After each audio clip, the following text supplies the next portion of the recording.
तो ये हिसार में, जिला हिसार में आप सबको मालूम है कि 31 अक्टूबर को कई श्रृंखला में वारदातें हुई थी जिसमें पेट्रोल पंप में लूट हुई थी और एक स्थान पे फायरिंग भी की गई थी।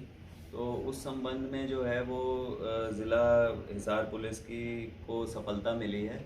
2 आरोपी जो उस वारदात में शामिल थे, जो मुख्य आरोपी थे, उनको हमारी जो क्राइम टीम्स हैं उनमें मुख्य तौर पर एबीवीटी स्टाफ बरवाला और स्पेशल स्टाफ हिसार, उनको सफलता मिली है 2 मुख्य आरोपियों को गिरफ्तार करने में।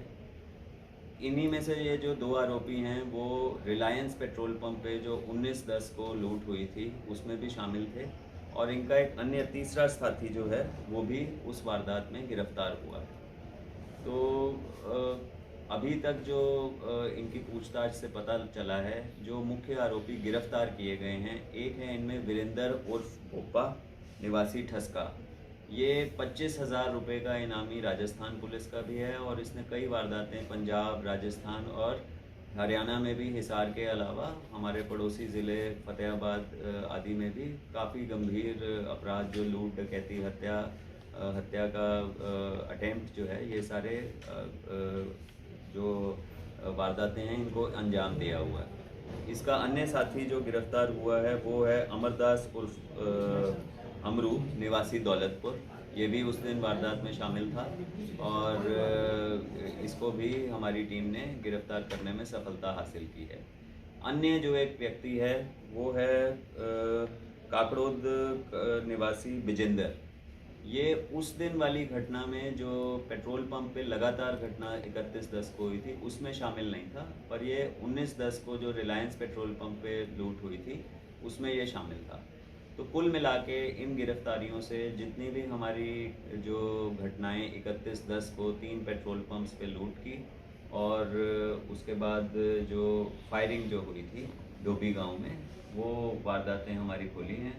और ये इनकी पृष्ठभूमि यही है कि ये आदतन आरोपी हैं और 25,000 का इनामी जो मैंने बताया कि बोपका राजस्थान पुलिस का भी है, 5,000 का इनामी हरियाणा पुलिस का भी है। इसी प्रकार जो दूसरा आरोपी है अमरदास अमरू, इस पे भी 5,000 का इनाम जो है वो करवाया गया था और अब इनको हम न्यायालय में पेश करेंगे, इनका रिमांड सीख करेंगे। इनसे लूटी हुई जो धनराशि थी और जो वेपन्स यूज़ किए थे और जो भी इनके बाकी जो संसाधन इन्होंने इस्तेमाल किए थे वो इनसे रिकवर किए जाएंगे। तो जो ये गाड़ी वहाँ पर मिली थी सर, वो किसकी थी जब ये हुआ था? देखिए, ये गाड़ी जो थी ये इन्होंने किसी से मांग के ली थी और ये ज़िला फतेहाबाद की महम की वहाँ की थी और वहाँ से इन्होंने ये मांग के ली थी और उसके बाद इन्होंने इस वारदात को अंजाम दिया था। और जब ये भाग रहे थे अपनी आखिरी वारदात पाबड़ा से करके, उसके बाद ज़िला फतेहाबाद थाना भूना के क्षेत्र में इनकी जो गाड़ी थी वो एक्सीडेंट हुई। तो वो भूना पुलिस ने उसको कब्जे में लिया हुआ है और वो उस संबंध में वहाँ पे हुई फायरिंग की जो इन्वेस्टिगेशन है वहाँ पे की जा रही है। गिरफ्तारी कहाँ से? इनका जो गिरफ्तारी का प्लेस ऑफ अरेस्ट है ये दौलतपुर है। दौलतपुर और फरीदपुर के बीच में रोड रजवाहा के पास, वहाँ से ये इनका प्लेस ऑफ अरेस्ट है। सर, ये कुछ दिन कितने आरोपी थे? देखिए, अभी तक जो इनसे हमने पूछताछ की है ये इनकी संख्या 6 थी, पर हम इनके साथ ये 6 व्यक्ति, इनके 2 जो गिरफ्तार हुए हैं उनके अलावा 4 अन्य हैं और उसके साथ साथ इनसे जुड़े हुए जो भी लोग जो इस साजिश में शामिल थे या इनको शरण देने में शामिल थे, उन सब के पीछे भी हमारी टीम्स जो हैं वो लगी हुई हैं और हमें यही आशा है कि जल्द से जल्द इनको भी गिरफ्तार किया जाए। तो इनके ज़्यादातर निशाने पे पेट्रोल पंप ही रहते थे या अगर हम पंजाब राजस्थान का भी रिकॉर्ड देखें?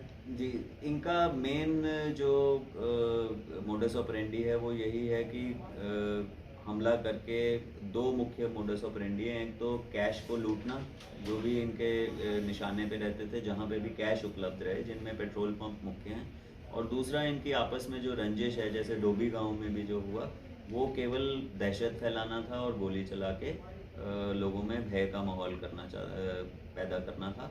तो आपके माध्यम से मैं ये सबको ये कन्वे करना चाहता हूँ कि ऐसे आरोपी जो हैं इन पे लगातार कार्रवाई चलती रहेगी। हमने अपनी टीम्स को जो हैं इंडिविजुअल जो हमारे वांटेड क्रिमिनल्स हैं उनके टारगेट दिए हैं, और ना केवल इस वारदात में शामिल जो अन्य आरोपी हैं वो, बल्कि बाकी जो हमारे मोस्ट वांटेड भी हैं उनको भी अपनी टीम्स में डिस्ट्रीब्यूट करके जल्द से जल्द उन पे कार्रवाई की जाएगी। ये गैंग कैसे बना सर? ये गैंग पुराना गैंग है या अभी लेटेस्ट किसी के संपर्क में हो? ये इनका एक मिडिल मैन है, वो व्यक्ति भी इसमें शामिल है जो मुख्य तौर पर इनको मिलवाता था जब भी इनको पैसे की आवश्यकता होती थी, और ये जब भी इनको किसी भी प्रकार से इनकी कुछ साथियों की मुलाकात ये पहले जेल में भी रह के आए हैं, वहाँ पे भी हुई है, और यहीं का ही एक बदावड़ गांव का एक व्यक्ति है जो इनको मिलवाता था और इनके आपस में टाई अप करवाता था, जिससे ये इस प्रकार से वारदातों को अंजाम दे